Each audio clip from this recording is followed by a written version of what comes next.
मित्रांनो, तुमचं पुन्हा एकदा सुमिरित मराठी ह्या यूट्यूब चॅनेलवर स्वागत आहे. आजची कथा सुरू करण्यापूर्वी जर कोणी ह्या चॅनेलवर पहिल्यांदाच आले असाल आणि अजूनही सबस्क्राईब केले नसेल तर नक्की सबस्क्राईब करा. धन्यवाद.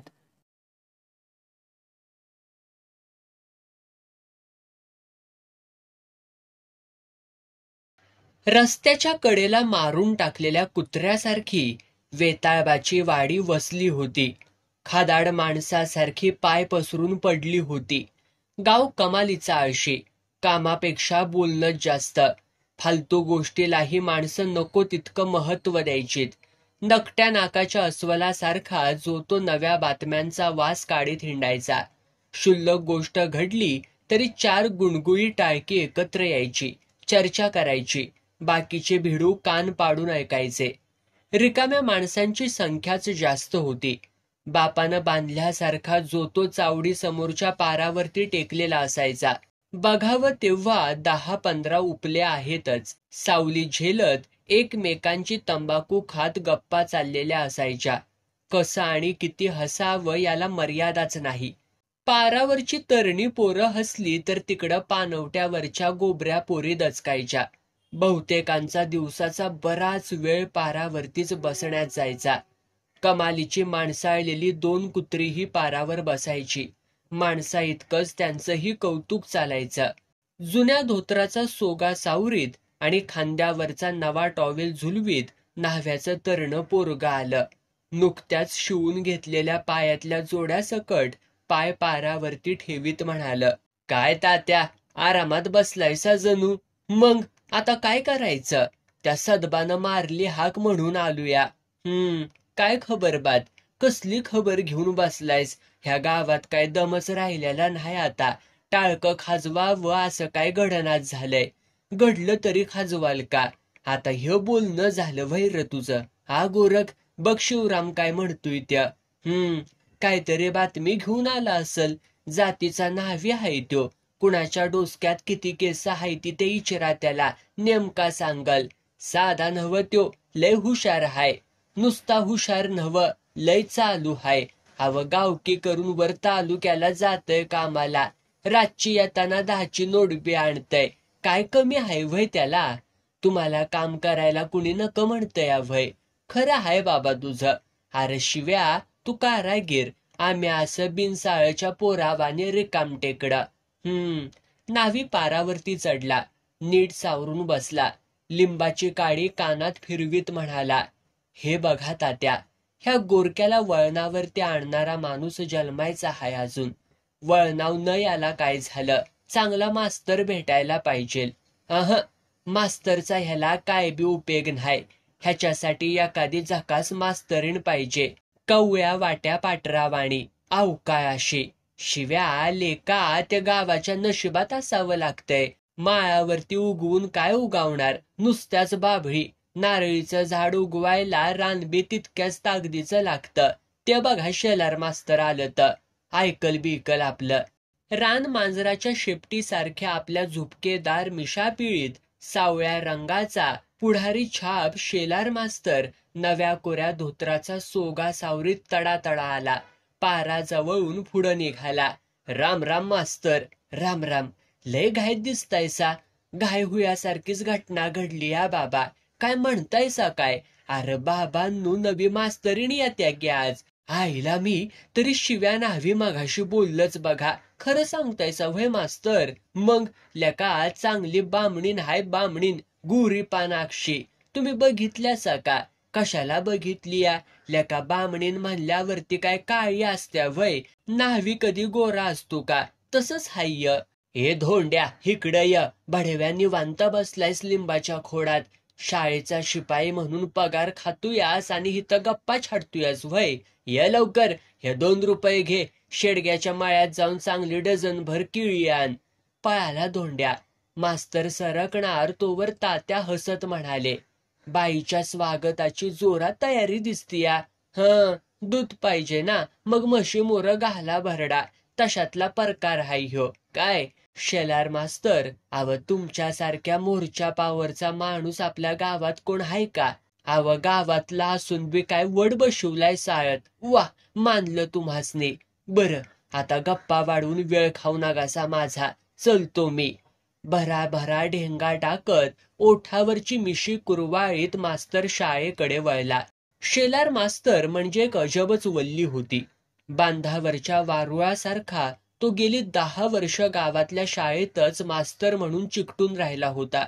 सारे मास्तर त्याला टरकून असायचे. मांडगुळासारखा तो रस्त्यावरती आडवा येऊन पायाखाली केव्हा येईल सांगता येत नसायचा. पाठ धरली तर अन्न गोड लागू देत नसे. जावयाची जीभ कापून सासूच्या तोंडात घालणारा तो जगावेगळा माणूस होता. जवळ जाण्यापेक्षा इतर मास्तर त्याला टाळायलाच बघायचे. शेलारला पिढीजात शेती होती. शाळेमागेच त्याचा 5 एकर उसाचा तळ होता. तिथेच विहीर, विहिरीवरती मोटर. बहुतेक तो शेतातच असायचा. शाळेत सहीपुरताच यायचा. बाकीचे मास्तर त्याचा वर्ग सांभाळायचे. वर्ग सांभाळणाऱ्याच्या अंगावर महिना अखेरी 10-15 रुपया फेकल्या की काम भागायचं. अधूनमधून तो मास्तरांना शेतात न्यायचा. मळ्यातून फिरवून आणायचा. कारली, दोडके, काकड्या द्यायचा. स्वतःच्या नजरेखाली काढलेली कंटरी फुकट पाजायचा. शाळेतली पोरं त्याला भ्यायची. ऊस मोडायची कुणाची टाप नसायची. एखादं पोर चुकून आत शिरलं तर हातपाय मोडून परत यायचं. पुन्हा गावभर बॉम्ब व्हायची. साऱ्या घरादाराचा मास्तर उद्धार करायचा. बायकांचा त्याला फारच नाद. शाळेत येणारी प्रत्येक मास्तरीण तो लिलया उडवायचा. एखादी नांगी न टाकणारी कुर्रेबाज बाई भेटली तर तो सुरुवातीला शांत राहायचा. नीट चुचकारून पंजात घ्यायचा. वेळ येताच कावळीच्या फोकसारखी बाई दुमती करायचा. चांगल्या पोरी कधी कधी मास्तराच्या वासानच चौचाल व्हायच्या.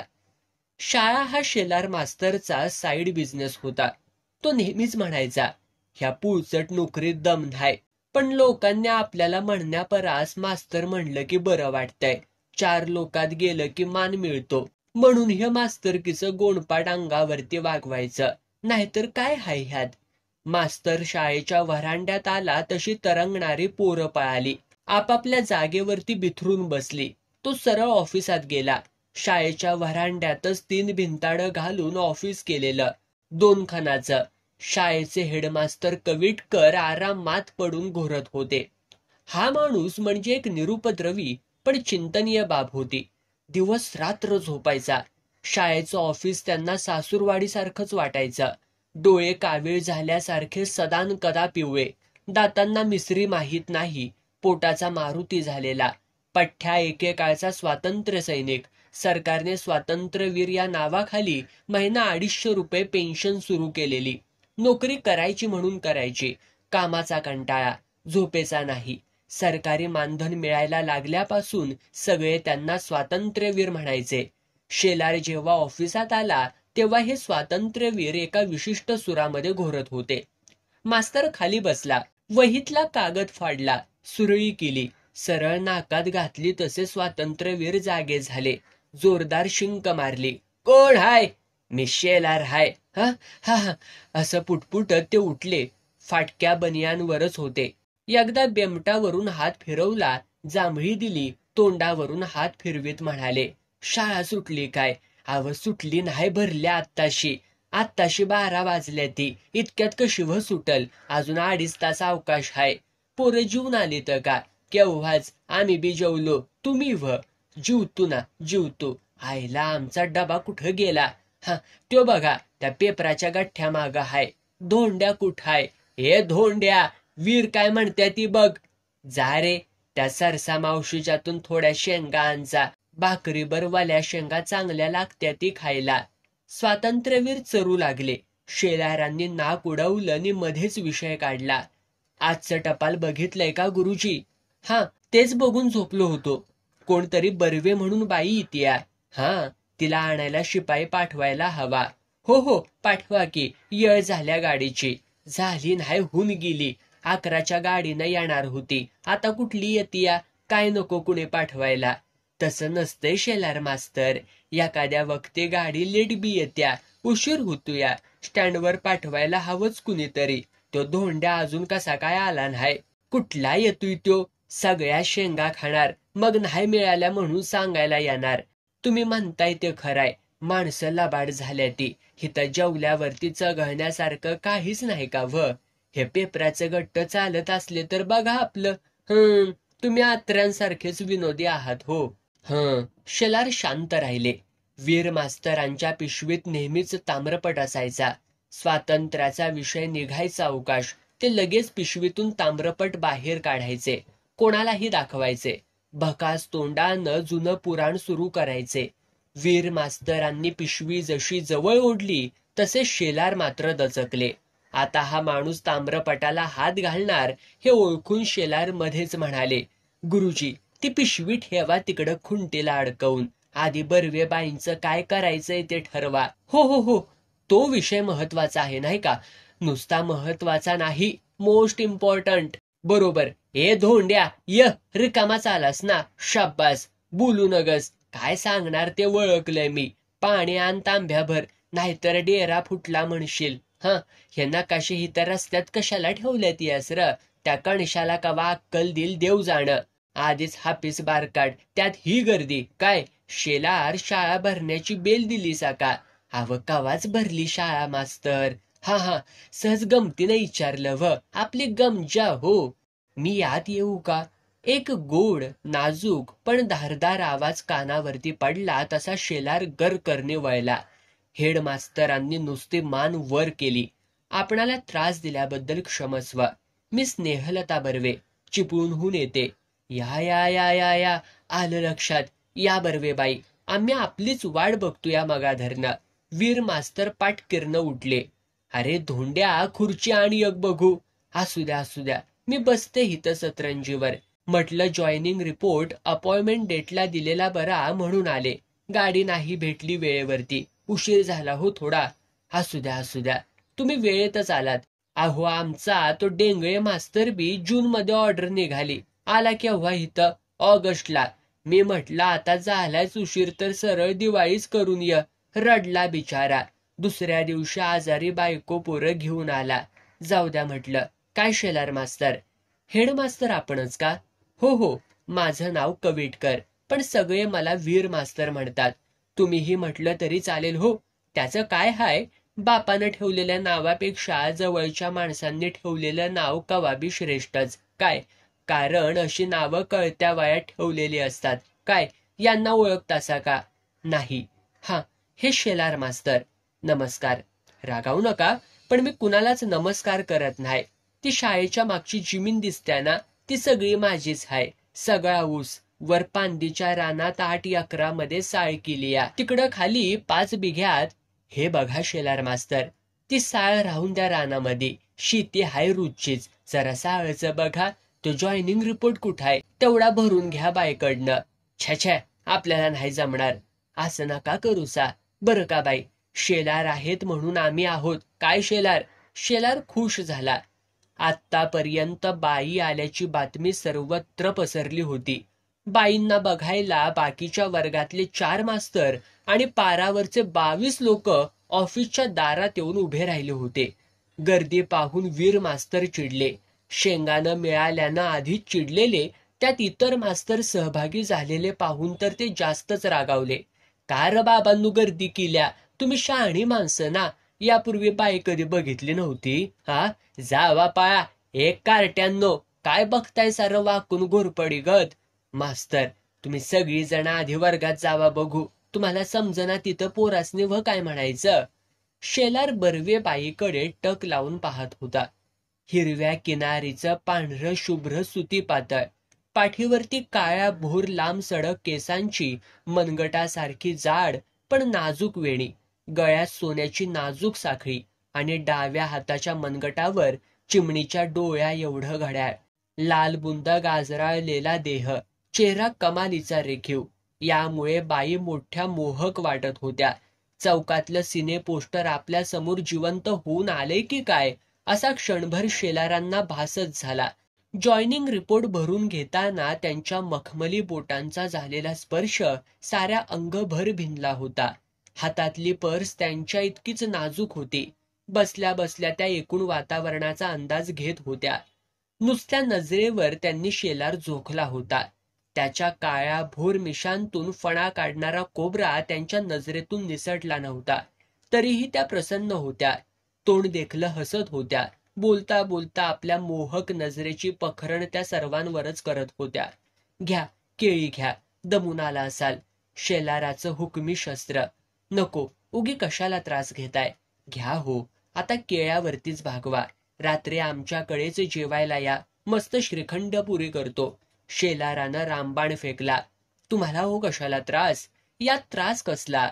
शेताकडच्या रानव्यात रोज सस चरत्या ती, म्हणून काय जनावरांना चारा पुरा पडतोया व्हय.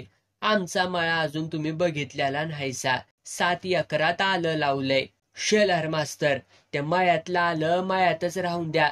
तो धोंड्या बघा कुठं खपलाय त्याला म्हणावं चहात चांगलं 4 वेलदोडे टाक. असा खमंग झाला पाहिजेल. बाईचा झटक्यात कट्टाळाच गेला पाहिजेल. वीर मास्तर, जीभ सांभाळून बोला जरा. मला हुकूम सोडणार तुम्ही व कोण. मी असिस्टंट हेडमास्तर हाय माहिती आहे ना व. फालतू मास्तरवर खेकसल्यासारखं मला सांगतायसा. ऑर्डर सोडायचं काम नाही. तुमच्यासारखे मास्तर आम्ही मोठ्याला झुपतो या मळ्यात. पण आवाज नाही पाहिजे. समोर बाय बघून कवापासनं एवढ्या ऑर्डरी सोडायला लागलायसा. वीर मास्तरनं तर चेहराच पाडला. बाई समोर झालेला अपमान नाही म्हटलं तरी त्यांना प्रखरतेनं जाणवला. पण शेलार पुढं बोलायचं कुणी. मध्येच शेलार उठला. प्रत्येक वर्गासमोर जाऊन त्यानं साऱ्या मास्तरांना मोठ्यानं हाक मारली. ए डेंगया, हे फणसाळ करा. हे चिरमुऱ्या, अरे काय शिकवतूयास. या चहा प्यायला. बघा बाई, ह्यांच्या आईला ह्यांच्या चहाचं नाव काढूस तवर अर्ध गणित टाकून आली तर. बसा, आता आलायसा तर बसा. त्या धोंड्याच्या टाळक्यात कुणीतरी धोंडा हाणार. आईला व्हलगार कुठं खपलंय कुणान ठावं. मास्तरचं सारं बोलणंच कुणालाही चीड आणणारं होतं. पण जो तो भीतीपोटी गप्प बसत होता. जीवाची बकरी करून नोकरी सांभाळीत होता. तेवढ्यात धोंड्या आला. हातात पावशेर आल्याची फणी. शेलार काय म्हणायच्या आत धोंड्या म्हणाला. तुमच्याच रानात गेलो होतो आला आणायला. शाणा हायस, चहा कर लवकर. किती वाकुरी उपाटलीस. वाकुरी कुठली, याक फणी काढली काटकानं. बरं का बर्वे बाई, या शाळेत हे सारे असे नमुने आहेत. सर्वांना सांभाळून घ्यायला हवं. काय. होय, ते मी माझ्या परीनं करेन. वीर गुरुजी, आज मला कोणता वर्ग देताय तुम्ही. त्यांना कशाला विचारताय. मी सांगतो की. पण मला वाटतं आधी ओळख करून द्यावी सगळ्यांची. काय. चालेल. शेलारांनी नेहमीच्या सरावानं ओळख करून दिली. सगळ्यांनी जमेल तसे हात जोडले. मध्येच हेडमास्तर म्हणाले, मी पडू का जरा. पडा. बरं का बाई, आता हे वीर मास्तर रिटायर व्हायला आलेत. स्वातंत्र्य सैनिक पेन्शन मिळते यांना. ताम्रपट पण मिळालाय. दाखवू का काढून. नको, पिशवीतच असू द्या. बाई काय पळून जात नाही ती. पुन्हा दाखवा कवाबी. बरं वीर मास्तर, बाईसने कंचा वर्ग देऊ. द्या कंचा बी. फक्त याकावरती दोघांसने टाकू नका. बाकी तुम्हाला पटल तसं करा. मी जरा पडतो. शाळा जेवायला सुटली की उठवा मला. राहिलेला डबा तरी खाईन. वय उठवतो. झोपा. पांघरून घालू का आणून. वीर मास्तर नुसतंच फिदी हसले. डोळे मिटून निवांत झोपून गेले. दुसरीचा वर्ग मिळताच बाई वर्गावरती गेल्या. अंगावरचा अत्तराचा गंध वर्गभर दरवळला. वाळलेल्या रापलेल्या चेहऱ्याची मांजरा एवढी मुलं आणि छोट्या पण चुणचुणीत सावळ्या गोऱ्या गोमट्या मुली त्यांना खूप आवडल्या. सर्वांची नावं विचारून त्यांनी पोरींच्या पाठीवरून हात फिरवला. त्या मनाशी म्हणाल्या, ह्या कसल्या मुली. हे तर फुलांचे ताटवे. निरागस. बहुतेक मुलं मुली गरीब. प्रत्येकाच्या कपड्यावर 4-2 भोकं पडलेली. 2-3 पोरी मात्र कमालीच्या टवटवीत. रंगानं गोऱ्यापान. चेहऱ्यावरती प्रसन्न तकाकी. श्रीमंतीचं तेज सर्वांगावरती पसरलेलं. उसातल्या चिमणीसारख्या नाजूक, भित्र्या आणि अबोल. थोरा घरच्या असूनही त्या कोपरा धरून बिथरून बसलेल्या. बाईंना मुलं कमालीची आवडलीत. मनातून त्या खुश झाल्या. 4-5 पोरं हेकट वाटली. फाटकी लखतर अंगभर गुंडाळलेली. नाकात हिरवी धार. पायावरती पांढरे ओरखडे. नजरेत जखमी शरम. पोटातली भूक तोंडावरती जिवंत झालेली. बुडाखाली साधं तटकरही नाही तशीच भुईवरती दुहीत बसलेली. स्वच्छतेचं महत्व सांगून घंटा होताच बाईंनी वर्ग सोडला. त्या ऑफिसात आल्या.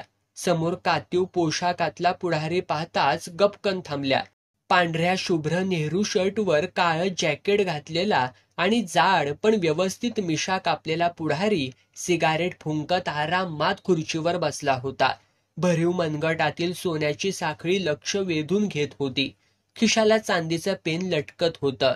तोंडामध्ये पान. या या या बर्वेबाई या. आपल्या स्कूल कमिटीचे हे चेअरमन साहेब भगवानराव देशमुख. 700 रुपये चावडी भरतात. यांच्या उसावरती साखर कारखाना 3 महिने चालतो. हा हा, लय सज्जन हायती साहेब. नमस्कार, मी स्नेहलता बर्वे. स्नेह असू द्या, आम्ही आपली रांगडी माणसं. काय कळतंय शिक्षणातला आम्हाला, पण पोरांची काळजी आम्ही करतो. हे गाव जरा येडपाट हाय, कमालीचं उर्मट बी हाय. आता आम्ही असल्यावरती काळजी करायचं कारण नाही. हजर झाला? होय होय, आजच. मग आज मुक्काम करा. नको नको, जायला हवं. साहित्य राहिलंय थोडं. काय खोलीची अडचण वाटते वय तुम्हासनी? हा बर्वे बाई, तुम्हाला बघितलं आणि ते बघा इतिहासाच्या पुस्तकातली शहाजहान बादशाची बेगम आठवली. लाजलासा नव? बरं वाटलं.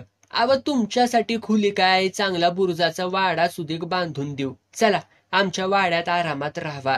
नाही, मी खरंच सांगते, आज मला जायलाच हवं. घरी सांगून आले तसं. उद्या योगायोगानं सुट्टीच आहे. ठीक आहे, चलतो आम्ही. आमच्याकडं हातापाया पडण्याची पद्धत नाही. आम्हाला वाटतं ते आम्ही एकदाच सांगतो. भगवानराव जायला निघणार तेवढ्यात बाईंच्याच वर्गात असलेली चिमुरडी पळत आली. बाईंचा पदर धरत म्हणाली, चला ना बाई आमच्या घरी. तुझ्या घरी? हो. हे की नाही माझे आजोबा आहेत, चला ना. बर्वे बाईंना काय बोलावं तेच समजना. त्या गोंधळल्या. भोवती इतर मास्तर उभे होते. पारावरची शेणकुटं बघत होतीच, तरीही त्यांनी स्वतःला सावरी चेअरमनला विचारलं, ही रमा तुमची कोण? नात हाय आमची. आश्चर्य वाटलं ना? अजून आजोबा हुयाला आम्हासनीच वरचा अवकाश आहे काय? हिरव्या सापागत आमचा रंग हमेशा कायम राहणार. शेलार मास्तर, चलतो मी. बाईंची काळजी घ्या चांगली. बेवड बदलायला आला की कळवा आम्हाला. पायाखाली इंगळ फुलावा तशा बर्वेबाई हादरल्या. मनातून नाही म्हटलं तरी चरकल्या. शेलार मास्तरची केसाळ नजर अजूनही त्यांच्या गोऱ्या अंगावरून फिरत होती. गळ्याखाली रुतत होती. पापणी आड काळजी थरथरत होती. वीर मास्तरचं घोरणं दिवसाला घाबरवून टाकत होतं. चिमुरडी रमा बोटांना लोंबकळत होती. त्यांनी कशी तरी तिची समजूत घातली. हातावरती चॉकलेट पडताच ती तिथून पळाली. बाई जायला निघाल्या तसा शेलार लुबऱ्यासारखा आढावा गेला. पण बाई, मला वाटतं तुम्ही थांबाच आज. नको, एकदा निर्णय घेतलाय तो घेतला. अहो पण स्टँडवर जास्त वरच अंधार होईल बघा. तिथनं मोहरं गाडी येळत आली तर बरं, नाहीतर. काळजी करण्याचं कारण नाही. 2 विद्यार्थी घेतलेत मी सोबतीला, 7वीतले. एव्हाना पोरं ओढ्यात पोहोचलीही असतील. वीर मास्तरांना सांगा मी गेले म्हणून. परवा या. बाई आपल्याच मस्तीत निघून गेल्या तसा शेलार चिडला.